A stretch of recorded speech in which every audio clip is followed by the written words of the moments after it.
마르틴 루터의 종교개혁은 1517년 10월 31일 카톨릭 신부였던 마르틴 루터가 독일 비텐마르크 대학 성체 성당 정문에 95개 조항의 개혁문을 붙인 것으로 종교개혁이 시작되었습니다.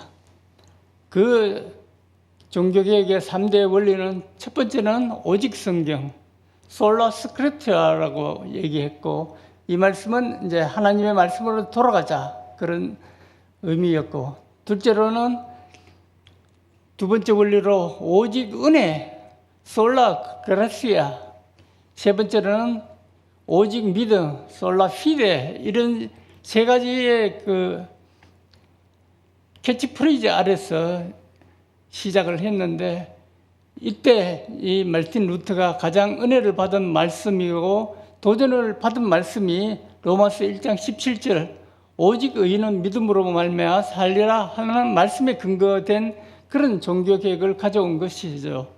그런데 이 말씀은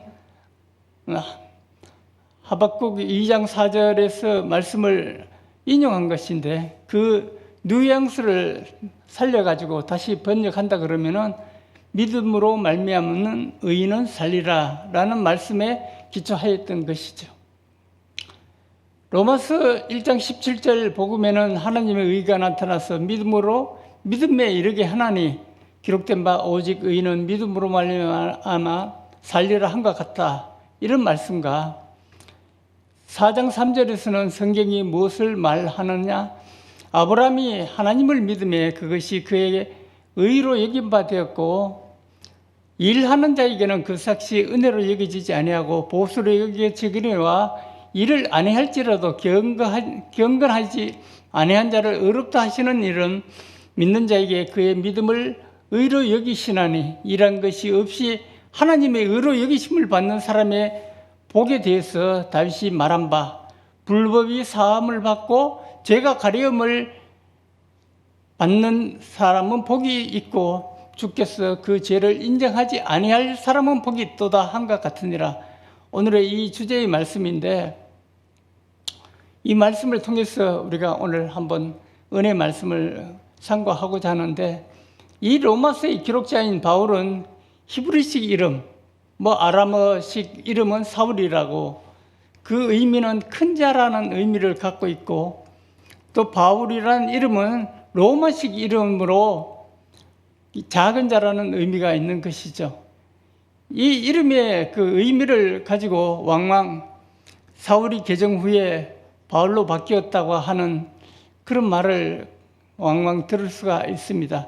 그런데 단지 히브리식 이름과 로마식 이름의 그 의미상 그 차이인 것이지, 이것을 그렇게 큰 자가 적은 자로 바뀌었다는 그런 식의 표현은 좀 본질에서 호도되는 것이라고 말할 수 있을 것입니다.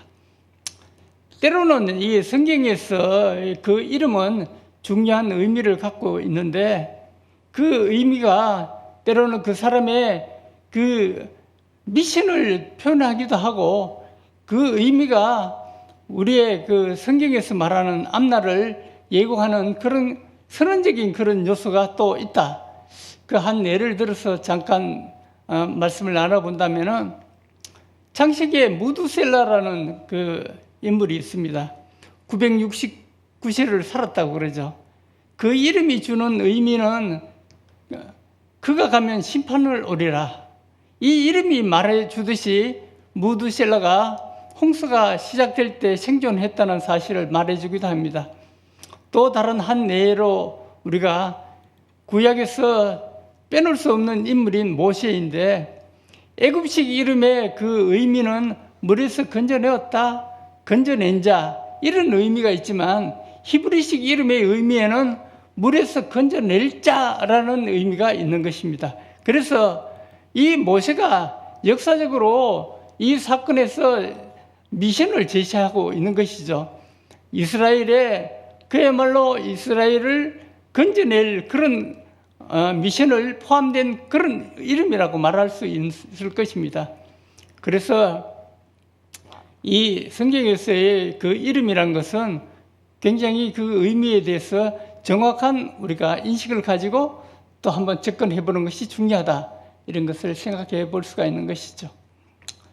자, 그래서 우리가 이 성경에서 여러 가지 이제 생각할 그런 요소들이 많이 있겠지만은 이 성경이 때로는 우리가 성경을 접할 때에 우리가 어떤 관점에서 이 성경을 바라볼 것인가, 그런 것을 우리가 또 유념해서 생각해 볼 그런 의미가 있다. 그래서 여러분들이 성경을 읽을 때 좀 참고로 할 수 있는 그런 한 사건을 하나 소개를 한다 그러면은, 우리가 흔히들 이 성경을 볼 때 삶의 정황 또는 삶의 자리, 이런 얘기를 많이 하고 있는데, 그것은 그 시대에서 어떠한 그 존재가 이 말씀의 그 수신자였고, 그 말씀을 적용할 그 시대의 상황이 어떠했고, 그들이 어떠한 그 의식을 가지고 살고 있었는가, 이런 것을 좀 생각해 볼 수 있는 그런 그 여지를 우리에게 제공하고 있는 것이죠. 그래서 이 성경을 해석할 때도 그런 부분을 상당히 우리가 주의해서 생각을 할 필요가 있다. 그래서 오늘 아침에 시작하면서 왜 이런 말씀을 드리는가 하면은, 저도 참 나이도 좀 많이 먹었지만 오랫동안 신학을 하면서도 이런 부분이 굉장히 많이 그 성도들이 좀 오해하고 또 생각하는데 굉장한 그 좀 어려움을 많이 갖고 있다, 이런 것을 좀 생각을 하는 것이죠. 그래서 한 예를 본다 그러면은, 성경에 기록이 되어 가지고 우리가 해석에 굉장한 좀 오해를 할 수 있는 부분이 어떤 것이 있는가 하면은, 창세기 6장 6절에 볼 것 같으면 어떤 말씀이 있는가 하면은, 하나님이 사람 지으신 것을 한탄하사 마음에 근심하시고 이르시되, 내가 창조한 사람을 내가 지면에서 쓸어버리되 사람으로 가축과 기른 것과 공중에 새가 그러하리니 이는 내가 그들을 지었음을 한탄함이라, 이런 말을 기록하고 있습니다. 그런데 우리가 흔히들 이제 생각할 때 보면은, 하나님이 지으신 것을 후회를 하고 또한 한탄한다, 이런 말씀은 어떻게 전능하신 하나님이 이런 생각을 할 수가 있을까, 이런 오해를 할 수가 있어요. 그런데 여기에서 우리가 좀 유념해서 생각해야 될 부분은 무엇인가 하면은, 이것은 우리가 하나님의 말씀과 하나님의 그 심정을 이해를 하기가 어렵습니다. 하나님의 중심을 읽는다는 게 어려운 것이죠. 그래서 이것이 신학 용어로서는 뭐라고 표현하는가 하면은, 신인 동형어법이라고 이렇게 얘기합니다.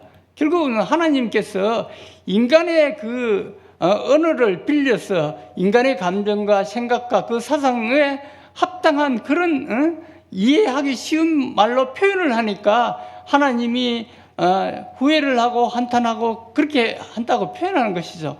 하나님은 사실은 불변하신 분이잖아요. 그래서 이런 그 성경에 읽을 때도 그런 오해가 없이 읽어봐야지 하나님의 그 존재에 대해서 우리가 좀 잘못 생각하고 우리가 마음대로 또 이제 행동할 수 있는 그런 여지가 있는 것이죠. 그래서 상당히 이런 말씀에서 주의를 기울여서 해야 된다. 그래서 이 바울의 그 한 이름에서도 우리가 자칫 잘못하면 이런 오해를 불러일으킬 수 있기 때문에 적확한 그런 그 이해와 해석이 필요하다, 이런 것을 말씀을 드리는 것입니다. 이 로마서는 사도 바울이 말씀을 기록하여 로마에 있는 주의 형제들에게 보내게 된 결정적인 그런 사건은, 초대교회의 신앙은 구약의 성경과 사도들의 가르침에 의존해야 되는 그런 시대였고, 그 신약 성경이 없었을 그런 시대죠. 그리고 참 말씀이라는 것이 그 요즘과 같이 성경이 그렇게 흔한 시대가 아니었습니다. 그렇기 때문에 더욱더 많은 그 성경 해석에 대해 가지고 그 이론이 많고 또한 율법이 그야말로 성경의 가장 구약 성경의 주된 그 테마이기 때문에 이로 인해 가지고 많은 분쟁이 있고 또한 이로 인해 가지고 많은 성도들 간에 여러 가지 어려움이 많고 여기에 대해서 분명히 이제 이 사도 바울이 이러한 혼돈에서 그 복음을 선명한 기준으로 제시함으로 인해서 초대교회에 그릇된 신앙을 바로잡고 하나님을 쫓아 복음을 바르게 전하며 신앙의 기초를 확립하는 데 그 목적이 있어서 이 로마서를 썼다 이렇게 말할 수가 있는 것입니다. 바울은 히브리인 중에서 바리새인이요 율법학자로서는 로마서 1장 17절과 로마서 4장 7절을 구원의 요체로 인정하는데 많은 고민이 있었을 것입니다. 구약 성경을 요약한 율법을 간략하게 요약한다 그러면 365구절로 요약할 수가 있고 적극적인 명령인 하라 지키라는 그 율법은 365항 소극적으로 하지 말라 범하지 말라 금지하나 이러한 구절은 248요항으로 이제 요약되어 있다 이렇게 말할 수가 있는 것이죠. 그래서 이 율법의 그 정신이라는 것은 지키고 순종하고 따르라 행하라 그리고 범하지 말라 순종하고 지켜라 이렇게 할 때 복을 받고 그리고 형통하고 영원히 이제 살 것이다 이렇게 주장하고 있는 것이 율법의 요체인 것이죠. 그래서 이런 부분에 이 사도 바울이 율법학자였고 철저한 그 율법주의자였기 때문에 초창기에는 이 사도 바울 역시 사도가 되기 전에 그 율법학자로서 굉장한 그 갈등이 많았죠. 그래서 이제 신약에 예수님과 그 제자들 그들의 그 행위에 대해서 율법학자로서 또한 올바른 그 하나님의 말씀을 바로 이 땅에 실현하는데 이들이 말씀을 거르친다 그렇게 생각을 해가지고 그 제사장으로부터 공문을 받고 그들을 체포해서 제사장에게 이제 체포해가는 이런 사태에 앞장서서 나선 인물이 바로 바울이었던 것이죠. 그래서 이 바울이 이러한 과정을 많이 겪으면서 이 바울이 결정적으로 이제 변화를 받게 된 그 계기가 다메섹 도성에서 부활의 주님을 만나고 이 다메섹에서 며칠 거하는 동안에 회당에서 예수님이 하나님의 아들이라는 것을 전하기 시작했고 사울이 다메섹에 있는 제자들과 함께 며칠 머물새 즉시 각 회당에서 예수의 하나님의 아들이심을 전파하는 그런 사건이 사도행전 9장 19절에서 20절에서 이제 시작이 됩니다.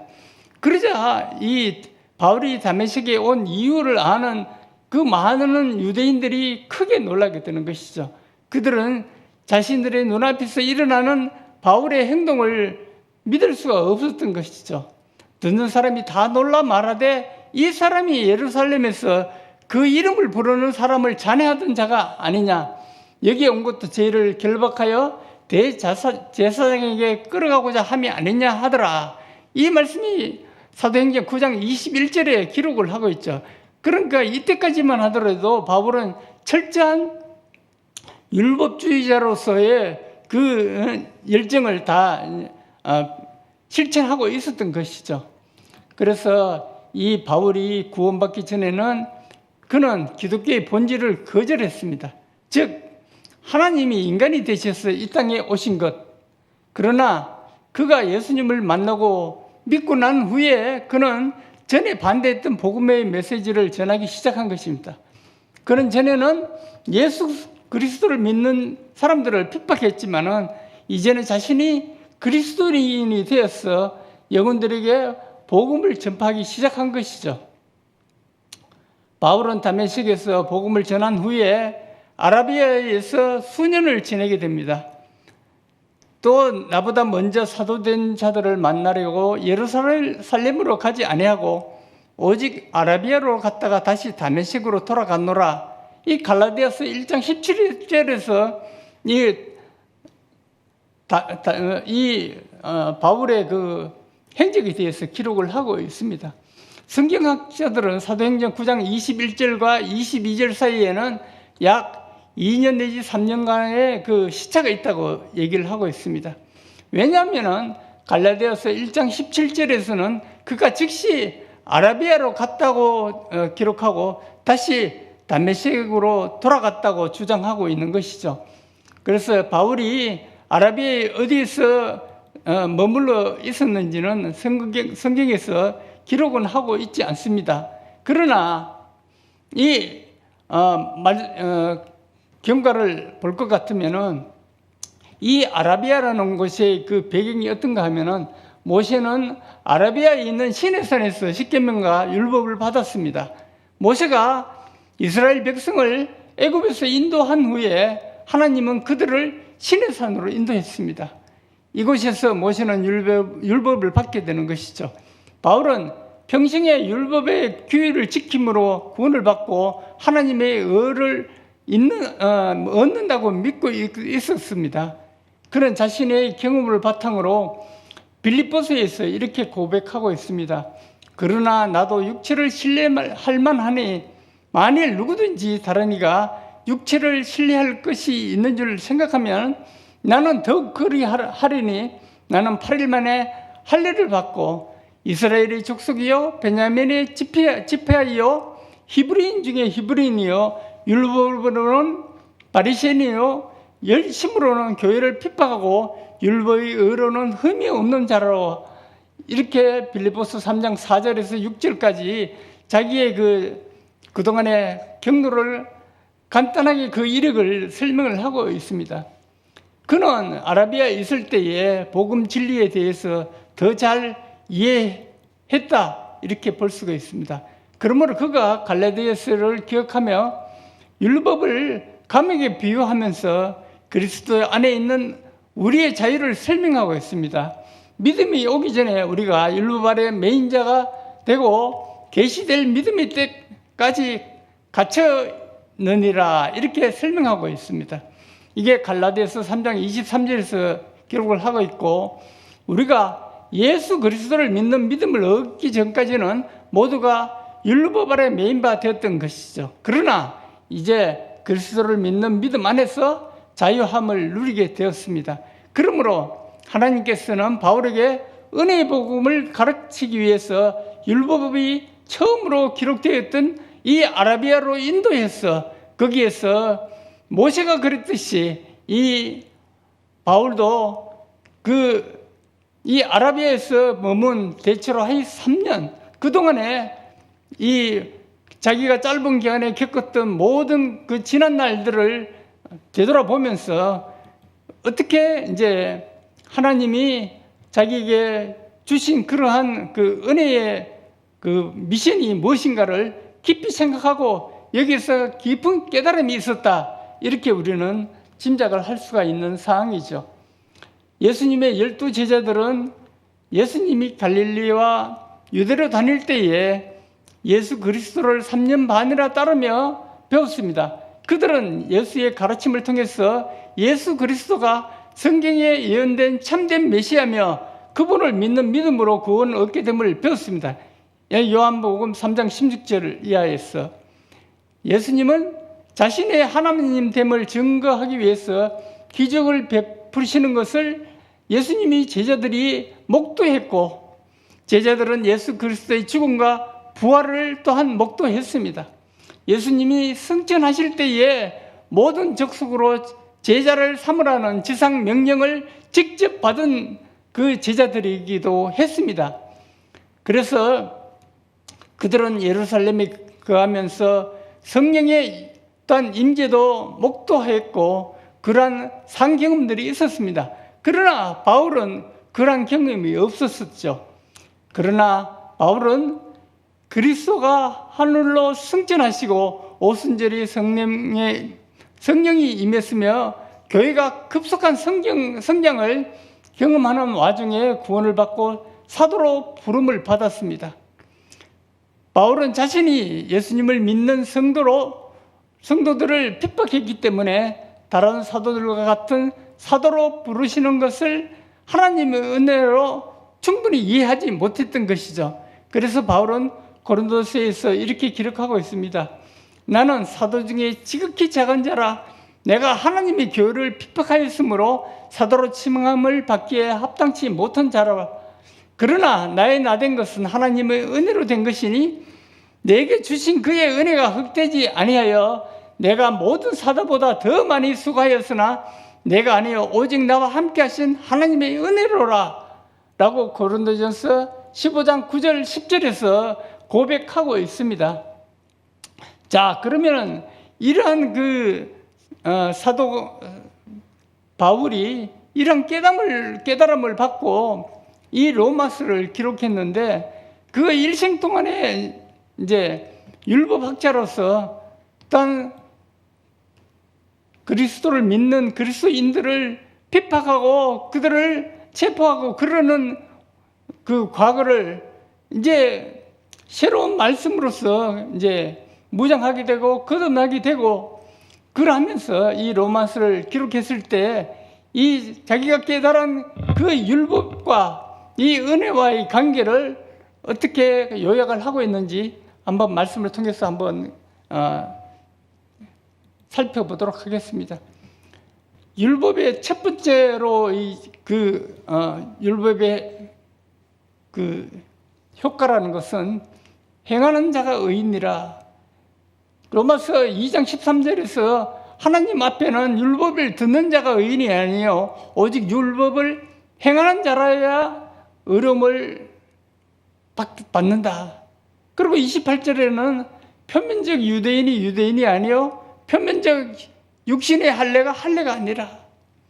그리고 29절에는 이민적 유대인이며 할례는 마음에 할지니 영에 있고 율법의 조문에 있지 아니하는 것이라. 그 칭찬을 사람에게서가 아니요 다만 하나님에게서나 있다 이렇게 표현을 했습니다.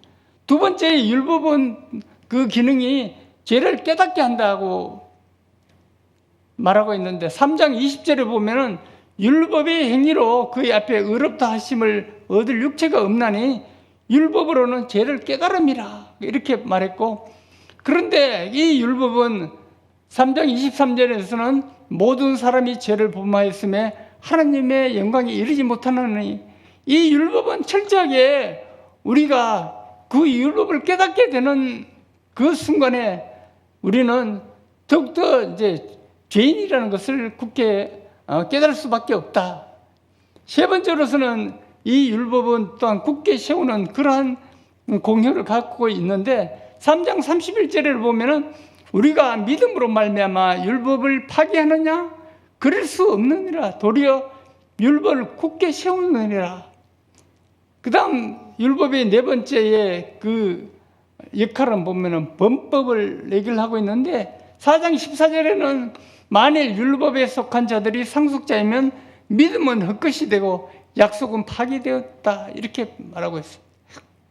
4장 15절에는 율법은 진노를 이루게 하나니 율법이 없는 곳에는 범법도 없다. 율법은 철저하게 우리의 행위가 죄된다는 것을 고발하는 것이 율법인 것이죠. 다섯 번째로는 심히 죄되게 하는 것이 또한 율법의 그 기능인 거죠. 7장 7절에서 보면은 우리가 무슨 말을 하려? 율법이 죄냐? 그럴 수 없느니라. 율법으로 말미암지 않고는 내가 죄를 알지 못하였으니 곧 율법이 탐내지 말라 하지 아니하였다면 내가 탐심을 알지 못하였으리라 이렇게 말하고 있는 것이죠. 또 11절에는 보면 제가 기회를 타서 계명으로 말미암아 나를 속이고 나를 죽였다. 철저하게 이 율법을 깨달으면 깨달을수록 우리는 더욱더 죄인이고 그 죄가를 우리가 해결할 방법이 없다는 것을 우리에게 깨닫게 하는 것이 또한 율법의 공효인 것이죠. 12절에 보면은 율법은 거룩하고 계명도 거룩하고 어려우면 선하다. 율법은 선하지만 그것을 지켜야 될 우리는 여전히 더욱더 죄인이라는 것을 깨달을 수밖에 없다는 것을 말하는 것이죠. 14절에 보면 율법은 신령한 줄 알거니와 나는 육신에 속하여 제 아래에 팔렸다. 19절에는 원하는 바 선은 행하지 아니하고 도리어 원하지 아니하는 바 악을 행하는 도다. 20절에는 만일 내가 원하지 아니하는 그것을 하면 이를 행하는 자는 내가 아니요 내 속에 있는 죄다. 이렇게 말하고 있는 것입니다. 그래서 속사람으로서는 하나님의 법을 즐거워하나 내 마음이 법과 싸워 내 지체 속에 있는 죄의 법으로 나를 사로잡는 것을 본다. 그래서 24절에서는 오호라 나는 공고한 사람이라 이 사망의 몸에서 누가 나를 건져내라. 25절에서는 우리 주 그리스도로 말미암아 하나님께 감사하리로다. 그런즉 내가 자신이 마음으로는 하나님의 법을 육신으로는 죄의 법을 섬기노라. 그다음 이 율법의 이제 결론은 율법의 마침에 대해서 이제 결론을 이제 얘기를 하고 있는 것입니다. 10장 4절에서는 그리스도는 모든 믿는 자에게 의를 이루기 위하여 율법의 마침이 되었다. 예수님께서 이 모든 율법을 홀로 짊어지시고 십자가에 대속의 제물로 바치게 됨으로 인해서 이 율법의 마침이 되었고, 또한 13장 10절에서는 이 예수님의 사랑이 율법의 완성이라고 그 결론을 내고 있는 것입니다. 그래서 이 율법이라는 것은 철저하게 우리가 죄고 우리가 어떻게 그 죄에서 헤어나질 수 없는, 더욱더 율법을 철저하게 지키겠다고 각오하고 지킨다고 그러면 그럴수록 더욱더 우리는 철저하게 우리 자신이 죄인이고 그 율법에서 헤어날 수 없고 영원히 구원받을 수 없는 자인데, 예수 그리스도가 십자가의 그 공효로 인해서 우리가 이 율법에서 해방되고 진정한 이제 믿음의 그 반열에서 우리가 구원을 얻을 수 있는 그런 길을 우리에게 제시를 해주고 있는 것입니다. 그래서 아브라함에 의해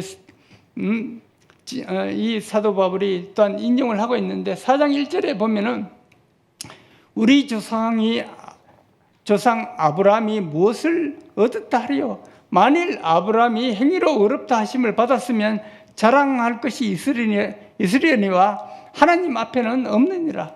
성경이 무엇을 말하느냐? 아브라함이 하나님을 믿음이 그것이 그에게 의로 여긴 바가 되었다. 이렇게 말씀하고 있는 것입니다.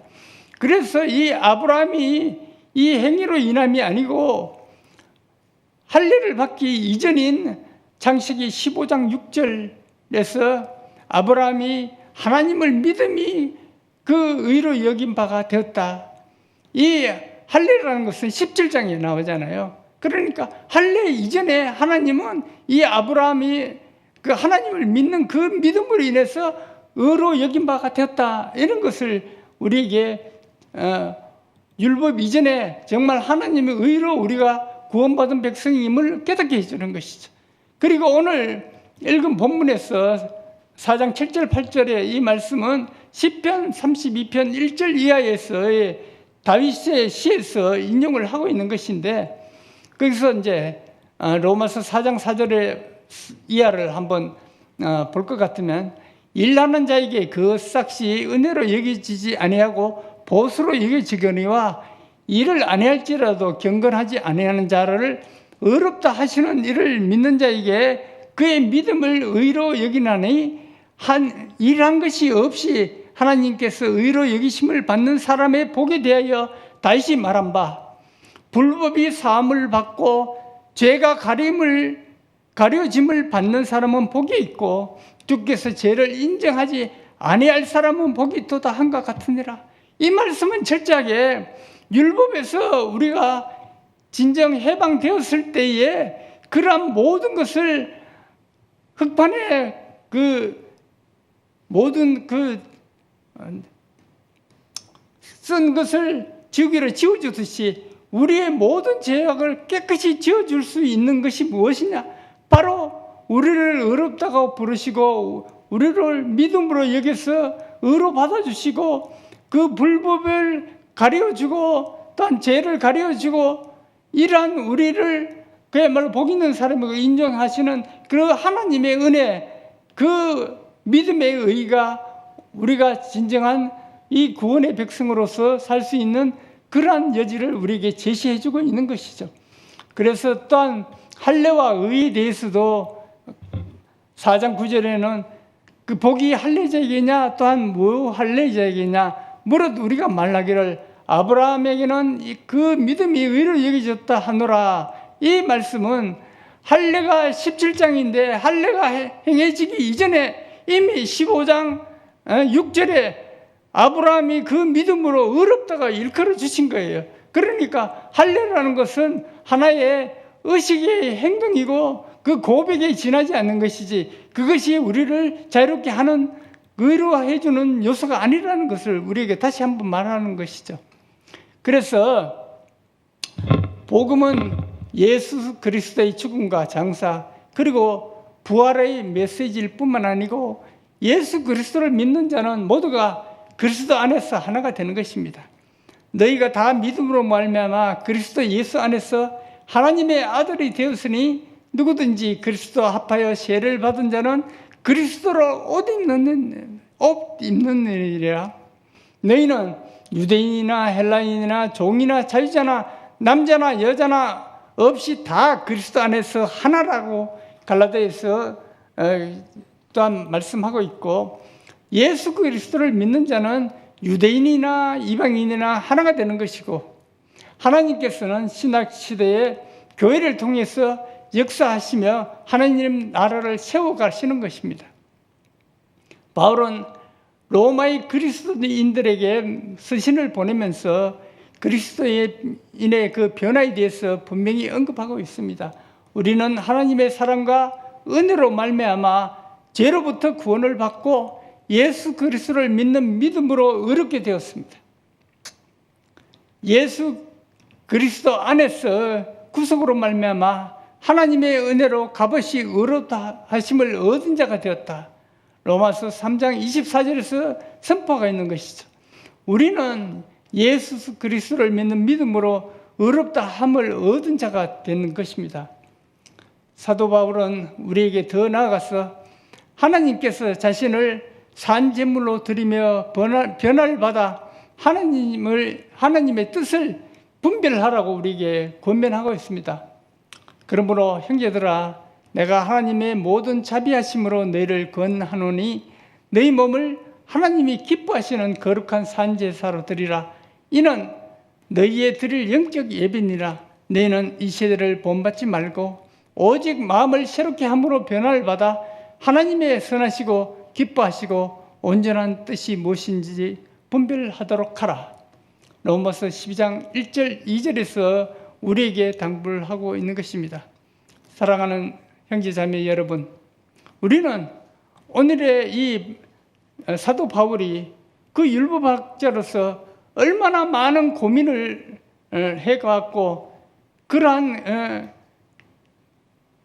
신자들이 그 사도행전 15장에서 보면은 그 예루살렘의 그 총회에서 할례 문제며 또한 그 여러 가지 그 음식 문제며 이런 그 참 지엽적인 문제로 많은 분쟁이 있고 또한 베드로가 좀 성숙된 그 신앙의 모습이 아니라 그야말로 주변의 시선을 의식해서 또한 외식하는 그러한 모습들을 보이는을 통해서도 이 사도 바울이 그들에게 분명한 말씀으로서 하나님의 자녀로서 그 벽이 없고 그야말로 하나님 말씀 안에서 하나 되는 그러한 이 복음의 자유함을 그들에게 선포하고 그들의 이